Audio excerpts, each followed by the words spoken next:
And I remember one night in this hotel room, we were sitting there. Je me rappelle une nuit, dans cette chambre d'hôtel, nous étions assis là, et les frères de mon père travaillaient avec nous en ces moments-là, conduisant un camion, et son nom était Donny. Il était le plus jeune des frères. Lui, moi et papa dormions dans la même chambre. Je ne me souviens pas, je sais que papa dit sur bande qu'il a pris un oreiller et l'a placé devant moi, et m'a réveillé avec un oreiller sur mon visage. Et il est venu me réveiller, il a dit « Paul ?» J'ai dit « Oui, monsieur ». Il était environ 2 heures du matin. Et il a dit, connaissez-vous l'ange dont papa a toujours parlé à propos? J'ai dit oui. Il a dit, il m'a visité cette nuit. Il me disait quelque chose au sujet des réunions. Quand papa conduit les réunions, il dit ce qui va se passer. Et j'ai dit oui, monsieur.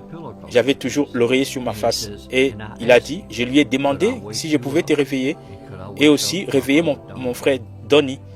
Et il a dit que l'ange a dit que tu peux réveiller Billy. Et il a dit, petite te voir? Et l'ange a dit oui. Il a dit, excusez-moi. Il dit, quand papa va enlever cet oreiller de ton visage, il dit, tu vois où se trouvent les lavabos? J'ai dit oui, monsieur. Et il a dit qu'il sera debout là et tu peux le voir. Et j'ai dit, d'accord. Souvenez-vous, j'avais juste 12 ans. Et il a enlevé l'oreiller de mon visage. Et je pensais que ce serait un ange avec des ailes volant, mais ce n'était pas le cas. J'ai plutôt vu un homme vêtu de blanc. Il avait ses bras croisés comme ceci, ses cheveux jusqu'aux épaules. Il se tenait là. Et une chose qui m'avait étonné, il n'avait jamais dit un mot. Mais il regardait tout autour de la pièce. Et ses yeux étaient totalement concentrés sur mon père.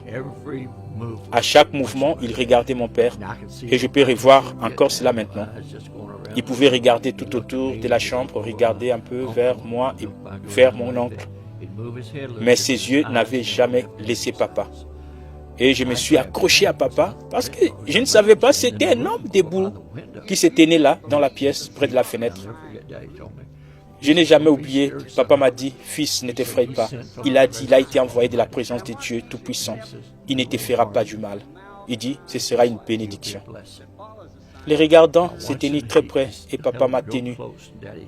Et il est passé de cet être d'homme, juste comme Frère Branham le décrit, à travers, je ne dirais pas une colonne de feu, c'était comme une brume, une forme de lumière, de vapeur. Il a disparu et sorti par la fenêtre.